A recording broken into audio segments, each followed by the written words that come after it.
Students, आज हमारे पास एक बहुत इंपॉर्टेंट लॉन्ग क्वेश्चन है जो हम डिस्कस करेंगे। और मैं पहले ही बताता चलूँ कि आज का लेक्चर थोड़ा सा लेंथी होगा, लेकिन स्टूडेंट्स ये लेक्चर आपके बोर्ड के पॉइंट ऑफ व्यू से बहुत इंपॉर्टेंट है।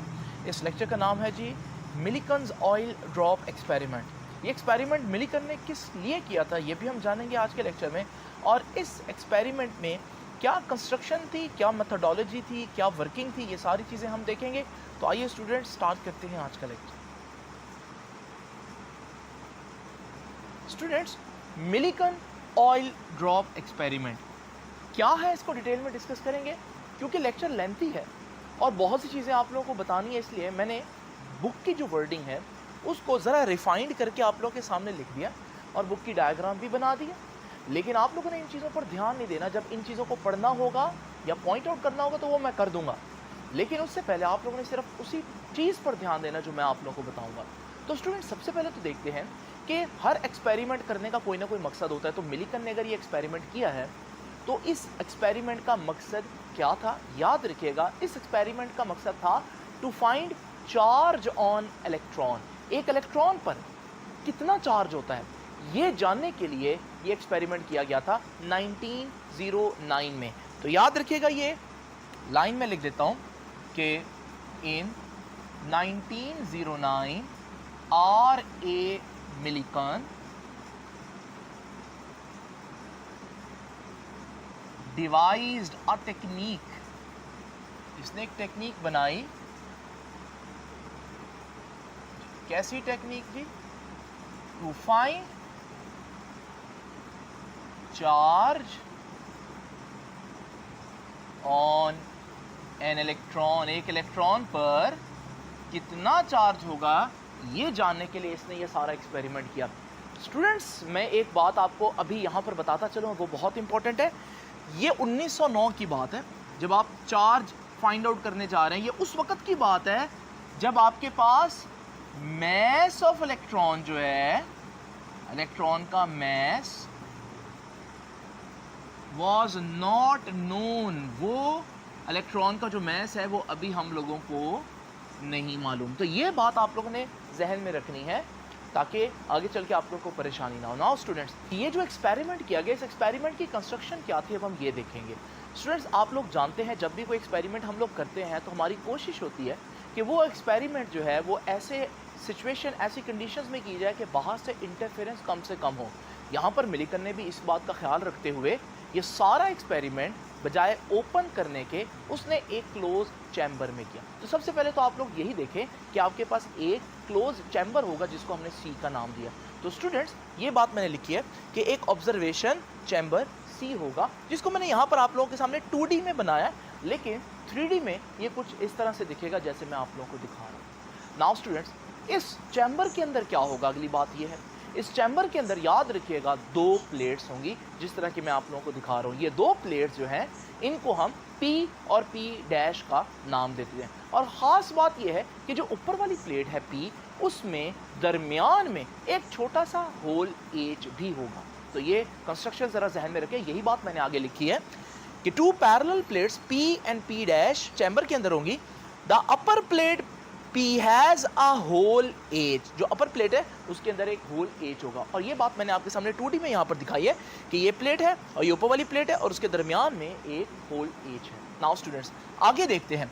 ये जो हमारे पास 3D में मैंने आप लोगों को चैम्बर दिखाया, इस चैम्बर के एक तरफ एक ओपनिंग होगी, एक विंडो होगी। इस विंडो का काम क्या है? इस विंडो के बाहर एक लाइट सोर्स होगा और उस लाइट सोर्स को हम लेंसेज की मदद से अंदर जो प्लेट के दरमियान वाला एरिया है उसको इल्यूमिनेट करने के लिए, चमकाने के लिए, रोशन करने के लिए इस्तेमाल करेंगे। यानी कि जो विंडो 1 है उसके बाहर रखी हुई लाइटिंग अरेंजमेंट जो है वो हमारे पास दोनों प्लेट्स के दरमियान वाले एरिया को रोशन कर रही होगी ताकि हम अंदर की चीज़ें देख सकें। तो याद रखिएगा, ये बात मैंने लिखी है कि window W1 for light source. और ये मैंने 2D में दिखाई भी है कि ये हमारे पास एक लेंस है और ये हमारे पास लाइट का एक सोर्स है और लाइट का सोर्स जो है वो लेंस से लाइट को फोकस कर रहा है कहाँ पर? दोनों प्लेट्स के दरमियान वाली जगह पर। नाउ स्टूडेंट्स, आगे हम चलते हैं। मजीद आपके पास इसी चैम्बर के दूसरी जानिब आपको एक और विंडो भी नजर आएगी। ये विंडो को मैं W2 बोलता हूँ। और याद रखिएगा, इस विंडो का काम क्या है? अगर आप गौर से देखेंगे, इस विंडो के बाहर एक बैटरी पड़ी होगी। आपने याद रखना है कि ये जो बैटरी है ये नॉर्मल बैटरी नहीं है। नॉर्मल बैटरी ऐसी बैटरी होती है जिसको हम फिक्स्ड पोटेंशियल वाली बैटरी कहते हैं, यानी कि उसका पोटेंशियल फिक्स है। 10 वोल्ट की बैटरी 10 वोल्ट ही देगी। ये जो बैटरी है इसके साथ लगा बटन आप लोगों को नज़र आ रहा है, ये बटन इसलिए लगाया गया ताकि आपको बताया जा सके कि इस बैटरी का पोटेंशियल कम और ज़्यादा किया जा सकता है अगर हम इस नॉब को रोटेट करें। यानी कि मैं कह सकता हूँ ये एक फिक्स पोटेंशियल की बैटरी नहीं है बल्कि वेरिएबल पोटेंशियल की बैटरी है। अच्छा, इस बैटरी को बाहर रख के हम क्या करेंगे? इस बैटरी के पॉजिटिव टर्मिनल से एक कनेक्शन लेकर हम ऊपर वाली प्लेट से जोड़ देंगे और इस बैटरी के नेगेटिव टर्मिनल से कनेक्शन लेकर नीचे वाली प्लेट से जोड़ देंगे। जैसे ही आप बैटरी को ऑन करेंगे तो आपकी जो प्लेट्स हैं उन पर चार्ज आना शुरू हो जाएगा। डेफिनेटली ऊपर वाली प्लेट पॉजिटिव से कनेक्टेड है तो उस पर पॉजिटिव चार्ज, और नीचे वाली प्लेट जो है वो नेगेटिव टर्मिनल से कनेक्टेड है तो उस पर नेगेटिव चार्ज आ जाएगा। और अगर आप बैटरी की नॉब को घुमाएंगे, पोटेंशियल ज़्यादा करेंगे, तो पोटेंशियल ज़्यादा करने से आप देखेंगे कि जो प्लेट्स हैं उन पर चार्ज ज़्यादा होना शुरू हो जाएगा। और अगर आप बैटरी की नॉब को इस तरह से घुमाएंगे कि पोटेंशियल कम करेंगे तो फिर आप देखेंगे कि हमारे पास जो प्लेट्स हैं उन पर पोटेंशियल कम होना शुरू हो जाएगा। और अगर आप बैटरी को बिल्कुल ऑफ कर दें तो हमारे पास जो प्लेट्स हैं वो न्यूट्रल हो जाएंगी और उन पर किसी किस्म का कोई चार्ज नहीं आएगा। यही बात मैंने आप लोगों के सामने यहाँ पर लिखी है कि window W2 is to connect plates from a DC source. आप एक डीसी डायरेक्ट करंट के सोर्स से यानी कि बैटरी से जोड़ देंगे। और ये बात मैंने आपको 2D में दिखाई है कि ये हमारे पास विंडो W2 है। बाहर मैंने बैटरी नहीं बनाई, बस लिख दिया कि यहाँ V पोटेंशियल का कोई सोर्स है। डेफिनेटली बैटरी ही की बात कर रहा हूँ। तो हमारे पास वो जो सोर्स है वो इस बैटरी को भी चार्ज देगा और इस बैटरी को भी चार्ज देगा। डेफिनेटली ऊपर वाली बैटरी को उसने पॉजिटिव चार्ज देना है जैसे कि मैंने आपको दिखाया, और नीचे वाली बैटरी को नेगेटिव चार्ज देना है। और ये चार्ज कंट्रोलेबल है। जब हम बैटरी को कंट्रोल करेंगे, उसका पोटेंशियल कम ज़्यादा करेंगे, तो इस चार्ज को भी हम कम ज़्यादा कर सकते हैं। क्यों करेंगे ये हम बात की डिस्कशन है, इसको हम देखते हैं। नाउ स्टूडेंट्स, नेक्स्ट पॉइंट अब देखते हैं। अगर आप इस 3D व्यू में इस चैम्बर के बिल्कुल ऊपर देखें तो आपको एक और डिवाइस नज़र आएगी स्टूडेंट्स। इस डिवाइस को कहते हैं एटोमाइज़र।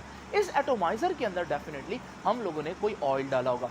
ये एटोमाइज़र जो है, अगर आप लोगों को याद हो फर्स्ट ईयर में मैंने आपको परफ्यूम की वर्किंग बताई थी। परफ्यूम की वर्किंग में मैंने आपको बताया था कि परफ्यूम को एक तरफ से प्रेस करें तो सारा फ्लूइड जो है वो छोटे छोटे ड्रॉपलेट्स की शक्ल में बाहर आ जाता है। एटोमाइज़र बिल्कुल ऐसी ही एक चीज़ है। तो अगर आप इस एटोमाइज़र को प्रेस करेंगे तो लो प्रेशर क्रिएट होने की वजह से जो फ्लूइड है वो बाहर आने की कोशिश करेगा, लेकिन क्योंकि आगे जो नोज़ल है वो बहुत बारीक है तो उसमें से जब ड्रॉप्स निकलेंगे तो वो हमारे पास बहुत छोटे छोटे ड्रॉपलेट्स बन जाएंगे, इंतहाई छोटे ड्रॉपलेट्स। तो ये बात वो कह रहा है, an atomiser used for spraying oil drops into the chamber. तो हम यहाँ से एटोमाइज़र से ऑयल ड्रॉप्स जो हैं वो चैम्बर में फेंकेंगे। क्यों फेंकेंगे इसको हम बाद में डिस्कस करेंगे वर्किंग में।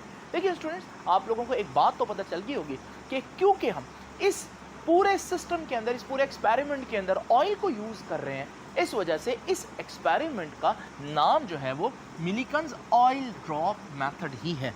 नाउ स्टूडेंट्स, यहाँ तो सारी कंस्ट्रक्शन कंप्लीट होगी सिवाय एक चीज़ की, और वो क्या है कि मैं इस सारी चीज़ को कहाँ से देखूँगा। ये भी तो एक इम्पॉर्टेंट बात है, याद रखिएगा स्टूडेंट। मैं इस सारी चीज़ को इस जगह से देखूँगा, एक माइक्रोस्कोप लगाकर। तो जब मैं यहाँ से देखूँगा तो अंदर जो ड्रॉपलेट्स ऊपर से गिर रहे होंगे ऑयल के, और एक तरफ से आप देखेंगे लाइट पड़ रही थी विंडो 1 से, तो जब लाइट जो है वो इन ड्रॉपलेट्स पे पड़ेगी और पीछे बिल्कुल डार्क बैकग्राउंड होगा तो ये ड्रॉपलेट्स बहुत ज़्यादा चमकेंगे और आपको एक क्लियर ऑब्जर्वेशन मिलेगी। ये भी एक वजह है ऑयल को यूज़ करने की कि हमारे पास जो ऑयल है वो डार्क बैकग्राउंड के अगेंस्ट जब उस पर लाइट पड़ती है तो वो बहुत ज़्यादा चमकता है और ईजिली ऑब्जर्व किया जा सकता है।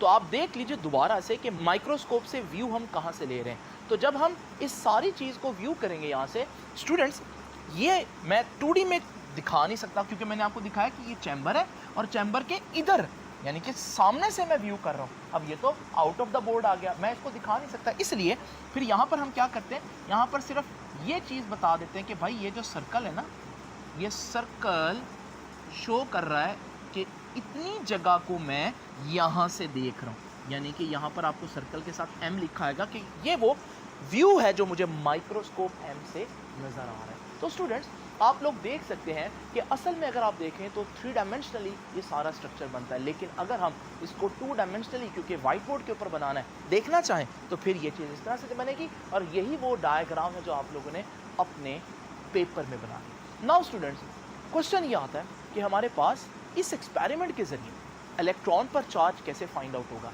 अब हम आएंगे इसी बात की तरफ, यानी कि इस एक्सपेरिमेंट की वर्किंग की तरफ। तो आइए ज़रा देखते हैं नेक्स्ट हेडिंग।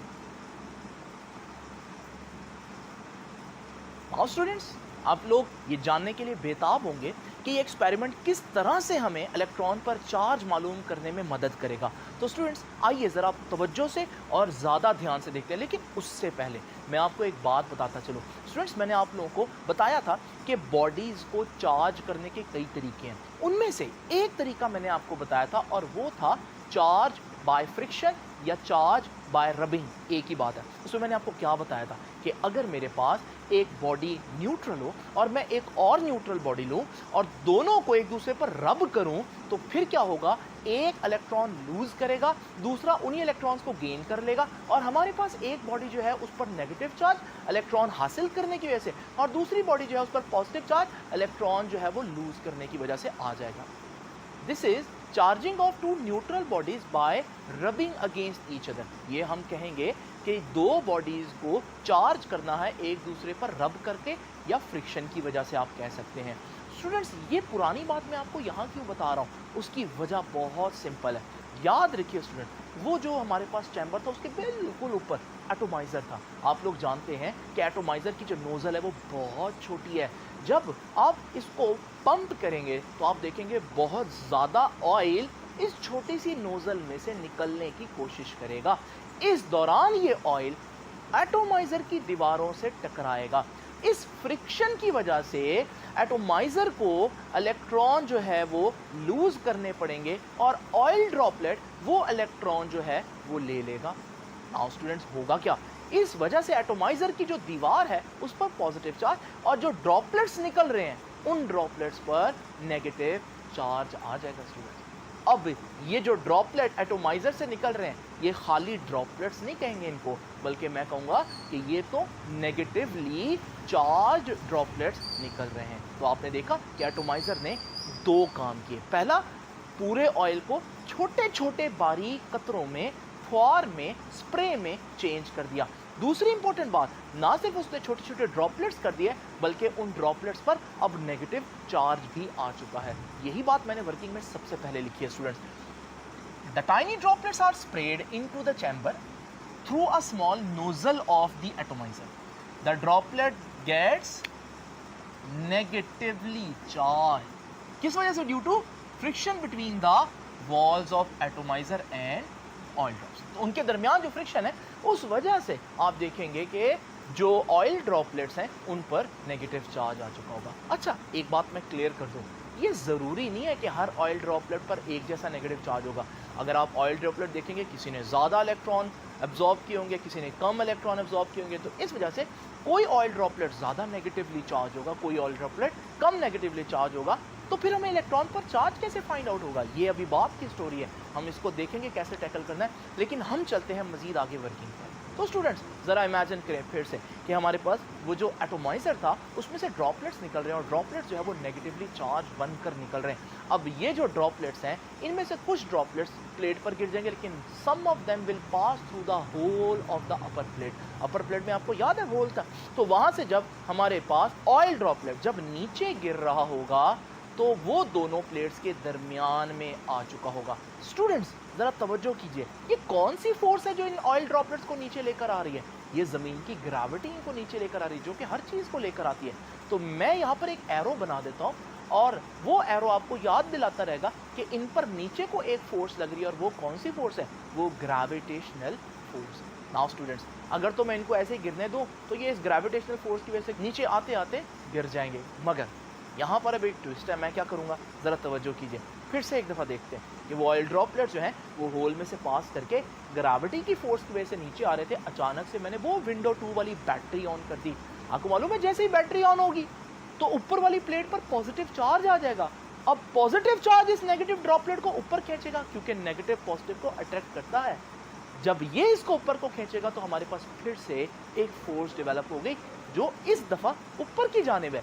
ये फोर्स चार्जेस के दरमियान है, इसे कहेंगे इलेक्ट्रिक फोर्स। तो आप लोगों ने देखा स्टूडेंट्स, अब हमारे पास एक फोर्स नहीं बल्कि दो फोर्सेस होंगी। एक ऐसी फोर्स जो नीचे को खींच रही है ग्रेविटी, और एक ऐसी फोर्स जो ऊपर को ड्रॉपलेट को लेकर जाना चाह रही है, और वो है इलेक्ट्रिक फोर्स। अगर मैं बैटरी पर बहुत ज़्यादा पोटेंशियल ले आऊँगा स्टूडेंट्स, तो आप देखेंगे कि जो हमारे पास प्लेट्स है उस पर बहुत ज़्यादा चार्ज आ जाएगा। जब प्लेट्स पर ज़्यादा चार्ज आएगा तो ऊपर वाली फोर्स, इलेक्ट्रिक फोर्स इतनी स्ट्रांग हो जाएगी कि ग्रेविटी अब कुछ नहीं कर पाएगी और ये चार्ज ऊपर को जाना शुरू कर देगा। अगर मैं इसके ऑपोजिट करूं कि बैटरी जो है उस पर बहुत कम पोटेंशियल यूज़ करूं, तो फिर आप देखेंगे कि प्लेट्स पर इतना कम पॉजिटिव चार्ज होगा कि हमारे पास इलेक्ट्रॉन इतनी फोर्स से ऊपर नहीं जाएगा, तो ग्रेविटी इलेक्ट्रिक फोर्स पर भारी होगी और अब ऑब्जेक्ट नीचे आएगा। अब आप सोच रहे होंगे यार कोई तो ऐसा पोटेंशियल भी होगा ना कि जिस पे मैं बैटरी को अगर एडजस्ट करूं तो दोनों प्लेट्स पर कुछ इस किस्म का चार्ज आएगा कि इस चार्ज पर ऊपर को लगने वाली इलेक्ट्रिक फोर्स और नीचे को लगने वाली ग्रेविटेशनल फोर्स बराबर हो जाएगी। अगर ऐसा हो जाए तो इसका मतलब क्या होगा? इसका मतलब होगा कि दोनों फोर्सेस ने एक दूसरे को कैंसिल कर देना और ये चार्ज यहीं पर सस्पेंड रहेगा, बिल्कुल यहाँ पर मौलिक रहेगा। तो स्टूडेंट्स, यही है सबसे इंपॉर्टेंट पार्ट। हमने यही करना है कि हम बैटरी को इस तरह से एडजस्ट करेंगे कि हमारे पास वो जो चार्ज है उस पर लगने वाली इलेक्ट्रिक फोर्स और ग्रेविटेशनल फोर्स आपस में बराबर हो जाएं, और जब वो बराबर हो जाएंगी तो वो चार्ज जो है वो दोनों प्लेट्स के दरमियान सस्पेंड हो जाएगा। अब आप सोचें हमें कैसे पता चलेगा कि सस्पेंड हुआ है या नहीं हुआ? भाई हम साथ माइक्रोस्कोप से देख रहे थे ना, तो माइक्रोस्कोप से जब हम ऑब्जर्व कर रहे होंगे तो हम साथ साथ जो वोल्टेज है उसको एडजस्ट करते रहेंगे। जब वो रुक जाएगा तब हमें कंफर्म हो जाएगा कि हमारे पास वोल्टेज उतना है कि दोनों फोर्सेस बराबर होंगी। तो स्टूडेंट्स ज़रा तवज्जो कीजिए, ये बात मैंने सारी जो एक्सप्लेन की लिखी है। Some of these drops pass through the hole as in the upper plate, a potential difference is applied between the plates to produce electric force. वो पोटेंशियल डिफरेंस किसने दिया भाई? वो पोटेंशियल डिफरेंस दिया है बैटरी ने। Now the electric field between plates P dash is adjusted in such a way, हम इस तरह से इलेक्ट्रिक फोर्स को एडजस्ट करेंगे कि हम चाहेंगे electric force becomes equal to the gravitational force. और हमें कैसे पता चलेगा कि इलेक्ट्रिक फोर्स और ग्रेविटेशनल फोर्स बराबर हो चुकी हैं? जब हम माइक्रोस्कोप से देखेंगे तो in this case oil droplet becomes suspended in air. हमें ऑयल ड्रॉपलेट ना ऊपर जाते हुए ना नीचे जाते हुए बल्कि एक जगह पर रुका हुआ नजर आएगा। नाउ स्टूडेंट्स, सस्पेंड तो कर दिया, अब क्या करें? अब हम फाइंड आउट करेंगे इलेक्ट्रॉन पर चार्ज। नाउ स्टूडेंट्स, अब हम देखेंगे मैथमेटिकल डेरिवेशन। भाई किस चीज़ की मैथमेटिकल डेरिवेशन करनी है?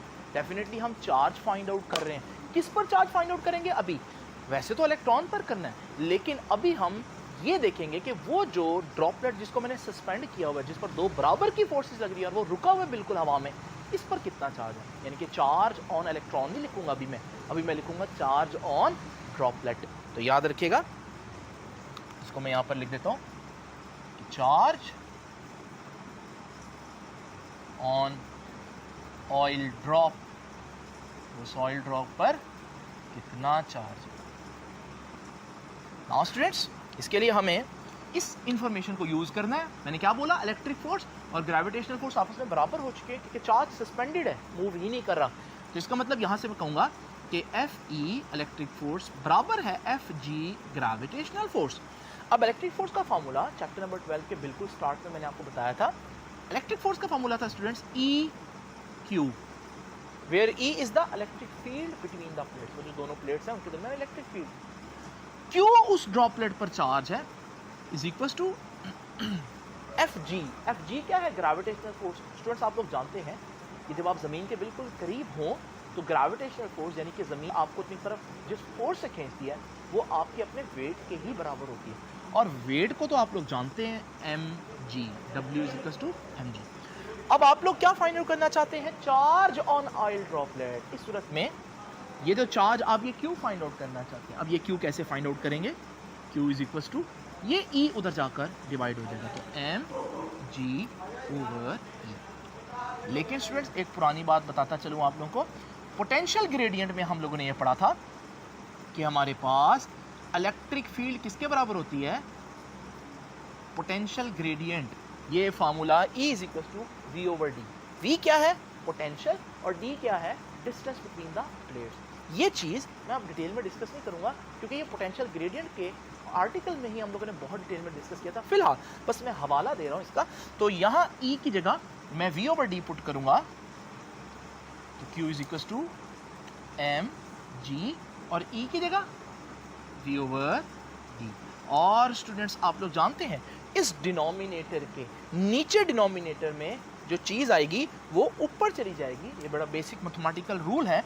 तो ये बन जाएगा Q is equal to M G, और ये D जो नीचे है ये ऊपर चला जाएगा, और अब सिर्फ नीचे कौन रह जाएगा, V रह जाएगा। स्टूडेंट्स ये जो फार्मूला हमारे पास आया है, इस फार्मूला को मैं यहाँ पर स्टार बना रहा हूँ क्योंकि हमारा काम लग रहा है जैसे ख़त्म हो गया। हमारा काम क्या था, चार्ज फाइंड आउट करना, और चार्ज तो फाइंड आउट हो गया है। लेकिन स्टूडेंट्स एक मसला है, आइए ज़रा देखते हैं। चार्ज तो तब फाइंड आउट होगा जब G की वैल्यू, D की वैल्यू, V की वैल्यू और M की वैल्यू होगी। अच्छा ये सारी वैल्यूज़ हैं। M क्या है, M है ड्रॉपलेट पर जो मैस है, लेकिन ड्रॉपलेट का मैस स्टूडेंट्स हमें अभी नहीं मालूम। तो इसका मतलब काम यहाँ ख़त्म नहीं हुआ, बल्कि हमें क्या करना पड़ेगा, हमें पहले ड्रॉपलेट का मैस फाइंड आउट करना पड़ेगा ताकि हम यहाँ पुट करें और फिर हमारे पास चार्ज आ जाए। तो ये इक्वेशन किस लिए है, ये इक्वेशन चार्ज के लिए है, लेकिन ये काफ़ी नहीं है क्योंकि इसमें मैस हमारे पास अभी नोन नहीं है। नाउ स्टूडेंट ज़रा तवज्जो कीजिए। अब मैं नेक्स्ट हेडिंग फिर दूंगा ही क्या, मैं नेक्स्ट हेडिंग दूंगा कि mass of oil droplet, mass of oil. अब ये मैस कैसे फाइंड आउट किया जाए स्टूडेंट्स, इसके लिए हम अपने एक्सपेरिमेंट को थोड़ा सा चेंज करेंगे। स्टूडेंट्स ज़रा तवज्जो कीजिए, एक बात चैप्टर नंबर 6 फर्स्ट ईयर में मैंने आपको बताई थी, और वो क्या थी कि अगर मेरे पास एक ऑब्जेक्ट है और वहाँ कुछ भी नहीं है, यानी कोई एयर वगैरह कुछ भी, कोई मीडियम नहीं है, और मैं इस ऑब्जेक्ट को सिंपल ज़मीन पर आने दूँ, गिरने दूँ, तो ये फ्री फॉल करेगा और इसका जो बिहेवियर होगा वो कुछ ऐसे होगा कि हर लम्हा ये अपनी स्पीड बढ़ाएगा जब तक कि ये ज़मीन को हिट नहीं करता। तो अगर आप क्लोजली देखें तो आप देखेंगे कि इसने ज़ीरो से स्टार्ट किया और मुसलसल इसकी स्पीड बढ़ती रहेगी यहाँ तक कि ये ज़मीन को हिट करे। यानी कि एक फ्रीली फॉलिंग ऑब्जेक्ट जो है वो मुसलसल अपनी स्पीड बढ़ाता रहता है। लेकिन स्टूडेंट्स फिर हम लोगों ने देखा कि अगर मेरे पास किसी जगह पर एयर मौजूद हो और मैं इसी ऑब्जेक्ट को फेंकूं, तो आप देखेंगे कि ये शुरू में तो स्पीड बढ़ाएगा, लेकिन फिर आहिस्ता आहिस्ता एक वक्त आएगा कि इसकी स्पीड कांस्टेंट हो जाएगी, फिर ये उसी स्पीड से गिरता रहेगा, इसकी स्पीड नहीं बढ़ेगी। ये जो इसने मैक्सिमम कांस्टेंट स्पीड अचीव किया है, इसे टर्मिनल वेलोसिटी कहते हैं। आज मेरा ये आर्टिकल नहीं है कि ये क्यों हुआ है, क्योंकि ये तो मैंने चैप्टर नंबर 6 में एक्सप्लेन किया था, लेकिन बस मैं आपको बताता चलूँ कि जब आप वैक्यूम में गिर रहे हो तो आप मुसलसल अपनी स्पीड बढ़ाते रहते हैं जब तक आप ज़मीन को हिट नहीं करते। लेकिन अगर आप किसी मीडियम में गिर रहे हो तो आपकी स्पीड शुरू में तो बढ़ती है, लेकिन एक वक्त आता है आपकी स्पीड कांस्टेंट हो जाती है और उसके बाद आप अपनी स्पीड बढ़ाना बंद कर देते हैं। इस स्पीड को बोलते हैं टर्मिनल वेलोसिटी। और ये आपको बताता चलूँ कि ये चीज़ आपने देखी है। इसकी एग्जांपल मैंने आप लोगों को स्टूडेंट्स कुछ ऐसी दी थी कि अगर एक शख्स पैराशूट पहनकर जंप करे तो उसकी स्पीड भी शुरू में बढ़ती है, लेकिन फिर उसकी स्पीड कांस्टेंट हो जाती है और फिर वो नीचे आता रहता है, लेकिन उसी स्पीड से आता रहता है। यही वजह है कि ज़मीन पर वो सेफली लैंड करता है और बिल्कुल भी हर्ट नहीं होता।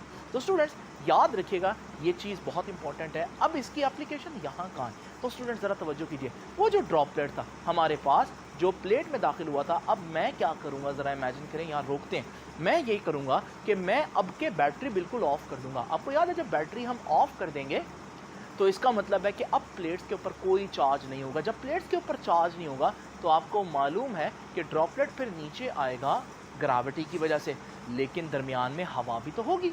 और अभी मैंने आपको क्या बताया कि जब कोई चीज़ हवा में से पास कर रही हो तो फिर वो हर लम्हा स्पीड नहीं बढ़ाती, बल्कि शुरू में स्पीड बढ़ती है, लेकिन फिर एक वक्त आता है कि उसकी स्पीड कांस्टेंट हो जाती है। इस स्पीड को हम कहते हैं कि ये टर्मिनल वेलोसिटी है। इसका मतलब ड्रॉपलेट जो है वो भी टर्मिनल वेलोसिटी से नीचे आएगा, और ये मैं ऑब्जर्व करूँगा माइक्रोस्कोप के थ्रू। तो स्टूडेंट्स ये टर्मिनल वेलोसिटी कब आती है, ये तब आती है जब आप पर नीचे लगने वाली फोर्स यानी कि ग्रेविटेशनल फोर्स और हवा जो आपको ऊपर को फोर्स लगाएगी रोकने के लिए, ये दोनों फोर्सेस बराबर हो जाएं, यानी कि ड्रैग फोर्स जो हवा की फोर्स है और ग्रेविटेशनल फोर्स आपस में बराबर हो। तो ये बात अब हम लोगों ने यहाँ पर देखनी। तो मैस ऑफ ऑयल ड्रॉपलेट को कैलकुलेट करने से पहले मैं आपको बताता चलूँ कि हमने बैटरी ऑफ कर दी है और बैटरी ऑफ करने के बाद हम ड्रॉपलेट को फ्री फॉल करने दे रहे हैं थ्रू एयर। जब वो थ्रू एयर फ्री फॉल करेगा, एक वक्त आएगा उसकी स्पीड कांस्टेंट हो जाएगी, टर्मिनल वेलोसिटी अचीव हो जाएगी। टर्मिनल वेलोसिटी तब अचीव होगी जब दोनों फोर्सेस, एयर की ड्रैग फोर्स और नीचे लगने वाली ग्रेविटेशनल फोर्स आपस में बराबर हो जाएंगी। तो स्टूडेंट्स, इस बात को मैं आप लोगों के सामने यहाँ बना भी सकता हूँ कि ये वो ड्रॉपलेट है जो नीचे आ रहा है, नीचे को उसकी फोर्स ग्रेविटी की फोर्स खींच रही है और ऊपर को एयर की जो फोर्स है वो भी लग रही है और एक वक्त आ जाएगा दोनों फोर्सेस बराबर हो जाएंगी। एयर की फोर्स को मैं ड्रैग फोर्स बोलूँगा। इसको तो आप जानते हैं, ये वेट है जो नीचे को फोर्स लग रही है। इसको आप लोगों ने चैप्टर नंबर 6 में पढ़ा था, 6 पाई ईटा आर वी, और v के साथ मैं छोटा सा t लिखूंगा क्योंकि ये कौन सी स्पीड है, ये टर्मिनल वेलोसिटी है। नाउ स्टूडेंट्स, यहाँ पर अब हमारे पास हम जानते हैं कि drag force has become equal to gravitational force. अब ड्रैग फोर्स का फॉर्मूला क्या है, 6 पाई ईटा आर वी, और v के साथ छोटा सा t टर्मिनल वेलोसिटी के लिए। ग्रेविटेशनल फोर्स का फॉर्मूला क्या है, ग्रेविटेशनल फोर्स का फॉर्मूला है mg, जो वेट का फॉर्मूला है। देखिए हमें क्या फाइंड आउट करना है, हमें मैस फाइंड आउट करना है। तो मैस तो ये रहा, हम इसको एक तरफ रखेंगे, ये g उधर जाकर डिवाइड हो, तो 6 pi eta are v T उधर ऑलरेडी मौजूद है और ये g उधर जाकर डिवाइड हो जाएगा। तो ये हमारे पास मैस का फॉर्मूला। नाउ स्टूडेंट्स, कुछ बच्चे ये भी क्वेश्चन करते हैं, सर मैस तो तब मालूम हो जब टर्मिनल वेलोसिटी मालूम होगी। अब टर्मिनल वेलोसिटी कहाँ से मालूम हो? स्टूडेंट्स, आप लोग जानते हैं कि टर्मिनल वेलोसिटी कांस्टेंट वेलोसिटी, ये वो वेलोसिटी जिससे जिस कांस्टेंट वेलोसिटी से वो नीचे गिर रहा है ड्रॉपलेट, ये हम मेजर कर सकते हैं अगर हम उसको ऑब्जर्व करें सिंपल तरीके से। कि अगर हमें ये मालूम हो कि ड्रॉपलेट ने कितना डिस्टेंस ट्रैवल किया कितने टाइम में, तो आप ये वेलोसिटी ये स्पीड आराम से निकाल सकते हैं, क्योंकि स्पीड क्या होती है, डिस्टेंस ओवर टाइम। ये फार्मूला तब लगता है जब कांस्टेंट स्पीड निकालनी हो, और ये कांस्टेंट स्पीड ही है क्योंकि टर्मिनल वेलोसिटी है। सो स्टूडेंट्स, इस इक्वेशन को मैं इक्वेशन नंबर 2 कह देता हूँ, इस इक्वेशन को मैंने इक्वेशन नंबर 1 कह देना। अब आपको मालूम है, फिर से देखिए, इस इक्वेशन में क्या मसला था, मैस नहीं था, वरना चार्ज आ जाता, लेकिन मैस नहीं था। अब मैंने क्या किया, मैंने मैस की कैलकुलेशंस की और मैंने एक इक्वेशन बना ली मैस के लिए। नाउ स्टूडेंट, यहाँ से मैं मैस निकालूंगा और ये मैस की वैल्यू यहाँ पुट करूँगा, यहाँ मैस की वैल्यू पुट करूँगा तो मेरे पास चार्ज आ जाएगा, और वही तो मालूम करना है हम लोगों ने। मगर यहाँ पर भी एक इशू है स्टूडेंट्स, इस इक्वेशन में मैस में निकाल सकता था, मगर ये जो आर है ना, रेडियस ऑफ ड्रॉपलेट का रेडियस, ये नहीं है मेरे पास। अब क्योंकि ड्रॉपलेट का रेडियस नहीं है, तो फिर ये वैल्यू अगर अननोन रहेगी तो मैं मैस कैसे निकालूंगा? अगर वो नहीं निकालूंगा तो यहाँ कुछ नहीं पुट कर सकूंगा, तो चार्ज भी नहीं आएगा। इसका मतलब मुझे अभी मज़ीद कैलकुलेशंस करनी है, तो ये हमें रेडियस भी निकालना पड़ेगा। तो अब मैं कैलकुलेशन करूँगा रेडियस ऑफ ड्रॉपलेट के लिए। स्टूडेंट, कैलकुलेशन थोड़ी सी ज़्यादा है, लेंथी है, लेकिन फिर भी अगर आप सिर्फ ये याद रखें कि इस इक्वेशन से हम इस इक्वेशन पर क्यों आए हैं और फिर इससे अगले इक्वेशन पर क्यों जा रहे हैं, आपके लिए याद करना आसान हो जाएगा। नाउ स्टूडेंट, ज़रा तवज्जो करते हैं, रेडियस फाइंड आउट करते हैं ड्रॉपलेट का।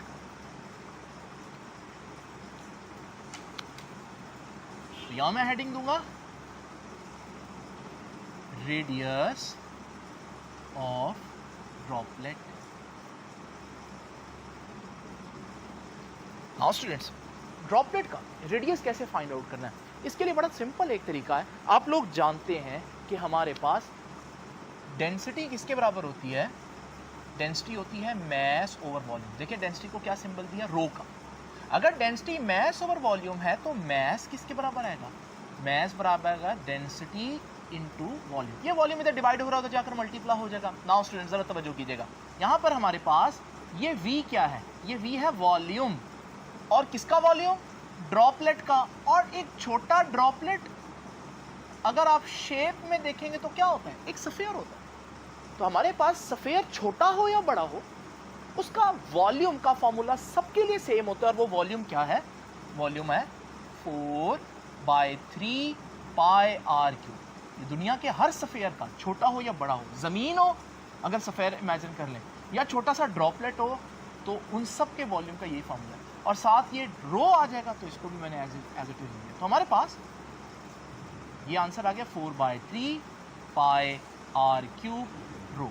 नाउ स्टूडेंट्स, अगर आप गौर से देखें कि ये भी मैथ्स की इक्वेशन आई है, और अगर पिछले बोर्ड पर आप लोग देखें तो पिछले बोर्ड पर ये भी हमारे पास मैथ्स की ही इक्वेशन है। अगर मैं इस इक्वेशन को यहाँ पर एक दफ़ा फिर से लिख दूँ ताकि कन्फ्यूजन ना हो, तो वो ये बनेगी कि 6 pi eta are v t over g. Now students, इन दोनों इक्वेशन में ख़ास बात देखिए, इन दोनों इक्वेशन की लेफ्ट साइड जो है वो मैथ्स है। तो अगर मैं इनको कंपेयर करूं, लिख सकता हूं कि बाय कंपेयरिंग दो इक्वेशंस के बारे में आप लोग जानते हैं, अगर उन दोनों की लेफ्ट हैंड साइड आपस में बराबर हो तो राइट हैंड साइड भी बराबर होगी। तो स्टूडेंट्स ज़रा तवज्जो कीजिए, हमारे पास ये लेफ्ट हैंड साइड, इसकी लेफ्ट हैंड साइड मास है, इसकी लेफ्ट हैंड साइड मास है, तो राइट हैंड साइड के बराबर होगी। तो मैं लिखता हूँ जी कि 4/3 पाई आर क्यूब रो, ये वाली चीज़ बराबर होगी इसके 6 pi eta are v t over g. Now students, आप देख रहे हैं कि पाई से कैंसिल हो गया, ये आर का क्यूब है ना, ये आर है, तो एक आर इससे कैंसिल होगा, बाकी क्या रह जाएगा इधर, आर का स्क्वायर। और फिर आप देख रहे हैं कि ये 2 3 6, 2 2 4। स्टूडेंट्स, अब आप लोग रीअरेंज करना जानते हैं। देखें, मैं उस चीज़ को हाईलाइट कर दूं जो हम लोगों ने फाइंड आउट करनी है। क्या फाइंड आउट कर रहे हैं, रेडियस। तो ये रहा रेडियस, ये आर का स्क्वायर, इसको एक तरफ रखते हैं, आर का स्क्वायर एक तरफ रखते हैं, और बाकी सारी चीज़ें दूसरी तरफ ले जाते हैं। ये 3 लेकर जाते हैं, पहले ये 3 उस 3 से जाकर मल्टीप्लाई हो जाएगा 9, उधर और क्या रह गया, ईटा, और क्या रह गया जी उधर, वी टी। नीचे क्या आ गया जी, ये 2 इधर नीचे आ जाएगा, ये रो भी इधर नीचे आ जाएगा, डिवाइड हो जाएगा, और ये जी ऑलरेडी वहीं पर मौजूद है। ये हमारे पास आर का स्क्वायर आ गया। हमें तो रेडियस चाहिए ना, तो मैं दोनों तरफ अंडर रूट ले लेता हूँ। तो वो भी देख लीजिए, जब मैं दोनों तरफ अंडर रूट लूँगा तो इसका अंडर रूट लूँगा तो स्क्वायर कट जाएगा, ये तो आर रह जाएगा, इसके ऊपर पूरा अंडर रूट आ जाएगा, और ये बन जाएगा 9 ईटा वी टी ओवर 2 रो जी। ये है स्टूडेंट्स हमारे पास इक्वेशन नंबर 3। इस इक्वेशन नंबर 3 की खास बात क्या है, इक्वेशन नंबर 3 से हमारे पास आएगा उस ड्रॉपलेट का रेडियस। अब मैं क्या करूंगा, इस वैल्यू को रेडियस की पुट करूंगा इक्वेशन नंबर 2 में। जब मैं यहां आर की वैल्यू पुट करूंगा तो मेरे पास मैस आ जाएगा उस ड्रॉपलेट का। फिर मैं क्या करूंगा, मैस की वैल्यू को पुट करूंगा इक्वेशन नंबर 1 में, और ऐसा करने पर मेरे पास ड्रॉपलेट का चार्ज आ जाएगा। तो आप लोगों ने देखा कि असल में फाइंड आउट चार्ज ही करना है, लेकिन हमें डिफरेंट मराहिल से गुजरना पड़ेगा। तो मैं इक्वेशन नंबर 3 की वैल्यू इक्वेशन नंबर 2 में, इक्वेशन नंबर 2 की वैल्यू इक्वेशन नंबर 1 में पुट करके इक्वेशन नंबर 1 से चार्ज फाइंड आउट कर लूँगा। अब ये बात मैं नहीं लिख रहा, आप लोग खुद ही लिख लीजिएगा कि उसकी वैल्यू इसमें पुट करेंगे और इसकी वैल्यू उसमें पुट करेंगे। बहरहाल मैं जो अब आपको बात बताने जा रहा हूँ वो ज़रा तवज्जो से देखिएगा। इक्वेशन नंबर 1 से फाइनली हमारे पास क्या आ गया, चार्ज। किस पर charge, charge on oil drop. क्या हमें ऑयल ड्रॉप पर चार्ज चाहिए था, हमें तो इलेक्ट्रॉन पर चार्ज चाहिए था। और ऑयल ड्रॉप पर जब चार्ज आप मालूम करेंगे स्टूडेंट्स, तो एक इशू होगा, और वो क्या इशू होगा, ज़रा तवज्जो से देखिए। आपको स्टार्ट में मैंने बताया था, जब हमारे पास ऑयल ड्रॉपलेट जो है वो एटोमाइजर में से निकलेंगे, तो आप जानते हैं कि एटोमाइजर की दीवारों से जब रगड़ खाएंगे फ्रिक्शन की वजह से, ऑयल ड्रॉपलेट इलेक्ट्रॉन जो है वो एब्जॉर्ब कर लेंगे। अब होगा क्या, हर ऑयल ड्रॉपलेट एक जैसी अमाउंट नहीं एब्जॉर्ब करेगा इलेक्ट्रॉन की। किसी ऑयल ड्रॉप ने ज़्यादा इलेक्ट्रॉन एब्जॉर्ब किए तो किसी ने कम किए। इस वजह से जब आप ऑयल ड्रॉप पर चार्ज फाइंड आउट करेंगे तो आपके पास कोई एक आंसर नहीं आएगा, ये वाले ऑयल ड्रॉप पर जब आप कैलकुलेशन करेंगे तो कोई और आंसर आएगा, इस ऑयल ड्रॉप का कैलकुलेशन करेंगे तो कोई और आंसर आएगा। और यही मिलीकन के एक्सपेरिमेंट के साथ हुआ भी। जब मिलीकन ने ये एक्सपेरिमेंट बार बार रिपीट किया तो बजाय एक वैल्यू आने के उसके पास ये डाटा आया। और इस डाटा में देखें, क्या आपके पास ऑयल ड्रॉपलेट पर कोई एक चार्ज आ रहा है? नहीं, किसी पर कुछ और आंसर आ रहा है, किसी ऑयल ड्रॉप पर कुछ और चार्ज है, किसी ऑयल ड्रॉप पर कुछ और चार्ज है। अब प्रॉब्लम क्या है? प्रॉब्लम ये है कि इलेक्ट्रॉन पर फिर कितना चार्ज होगा, ये हमें कैसे पता चलेगा? स्टूडेंट, इसके लिए उसने एक बड़ा क्लेवर वे यूज किया। आइए मैं आपको एक एग्जांपल से समझाता हूं। स्टूडेंट्स, जैसे कि मैंने आप लोगों को बताया कि मिलीकन के पास जो डाटा आया वो कोई यूनिफॉर्म नहीं था, बल्कि उसके पास डिफरेंट वैल्यूज आ रही थी। किसी ड्रॉपलेट पर कुछ चार्ज है, किसी ड्रॉपलेट पर कुछ चार्ज है, किसी पर कम है, किसी के पास ज़्यादा है। इस सूरत हाल में ये कैसे मालूम किया जाए कि एक इलेक्ट्रॉन पर कितना चार्ज होगा? स्टूडेंट्स, इसको मैं आपको एक आम एग्जाम्पल से समझाता हूँ। जस्ट इमेजिन करें कि एक शख्स मुझे आकर कहता है कि यार मैंने कुछ बिस्किट्स लिए हैं और मैंने उन बिस्किट्स के लिए 40 रुपीज़ पे किया। फिर वो कहता है मैंने कुछ बिस्किट्स लिए हैं, मैंने उनके लिए 50 रुपीज़ पे किया। फिर वो कहता है मैंने कुछ बिस्किट्स लिए हैं, मैंने उनके लिए 80 रुपीज़ पे किया। और इसी तरह से मुझे डिफरेंट वैल्यूज़ बताता है। अब मुझे कहता है बताओ एक बिस्किट कितने रुपए का? बज़ाहिर ऐसा लग रहा है कि ये तो मैं मालूम ही नहीं कर सकता कि एक बिस्किट की कीमत क्या है। लेकिन अगर मैं ये देखूं कि यार वो कौन सा ऐसा नंबर है जो इन सारे नंबर्स को पूरा पूरा डिवाइड करता है, तो आपको मालूम है वो 10 है। यानी कि मैं कह सकता हूँ कि ये जब इस बंदे ने 40 रुपीज़ के बिस्किट लिए तो एक्चुअली उसने 10 रुपीज़ वाले 4 बिस्किट्स लिए। इसी तरह जब इसने 50 रुपीज़ के बिस्किट्स लिए तो उसने 10 रुपीज़ वाले 5 बिस्किट्स लिए। और जब इसने 80 रुपीज़ के बिस्किट्स लिए तो इसने 10 रुपीज़ के 8 बिस्किट्स लिए होंगे।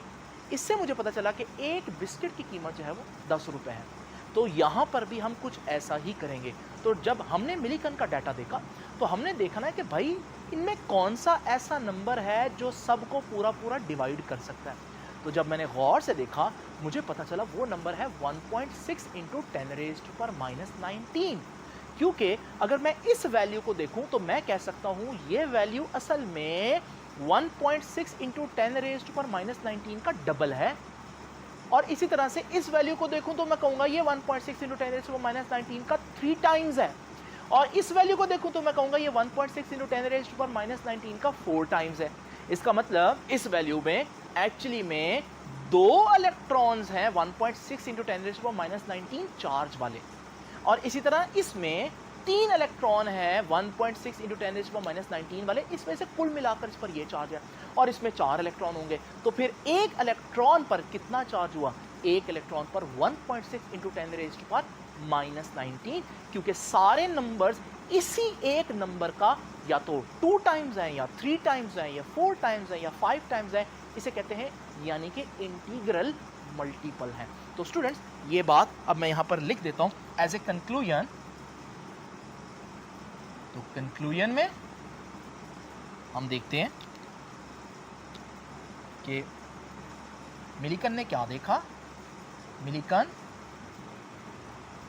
कैलकुलेटेड, उसने कैलकुलेट किया that charge on all droplet, जितने भी ड्रॉपलेट्स उसने चेक किए उन सब का चार्ज डिफरेंट था, मगर charge on all droplets was an integral multiple, जो मैंने भी वर्ड बोला, इंटीग्रल मल्टीपल ऑफ 1.6 इंटू 10⁻⁻19। सारे ड्रॉपलेट्स पर डिफरेंट चार्ज था, लेकिन वो जितना भी चार्ज था वो इस वैल्यू का 2 टाइम्स, 3 टाइम्स, 4 टाइम्स, 5 टाइम्स। तो यहाँ से उसने नतीजा निकाला जिसमें इसका 2 टाइम्स होगा इसका मतलब उसके पास 2 इलेक्ट्रॉन है, जिसमें इसका 3 टाइम्स होगा उसके पास 3 इलेक्ट्रॉन थे, जिसमें इसका 4 टाइम्स होगा उसके पास 4 इलेक्ट्रॉन है। इसका मतलब एक इलेक्ट्रॉन पर ये चार्ज है। और याद रखिएगा ये स्मॉलेस्ट चार्ज है जो यूनिवर्स में इंडिपेंडेंट एग्जिस्ट कर सकता है। स्टूडेंट्स, ये था हमारा आज का आर्टिकल। आई होप कि आपको बहुत डिटेल में समझ में आ गई होगी कि किस तरह से इलेक्ट्रॉन पर चार्ज फाइंड आउट किया गया। आपसे मुलाकात होगी अब इंशाल्लाह नेक्स्ट लेक्चर में। तब तक के लिए अल्लाह हाफिज़।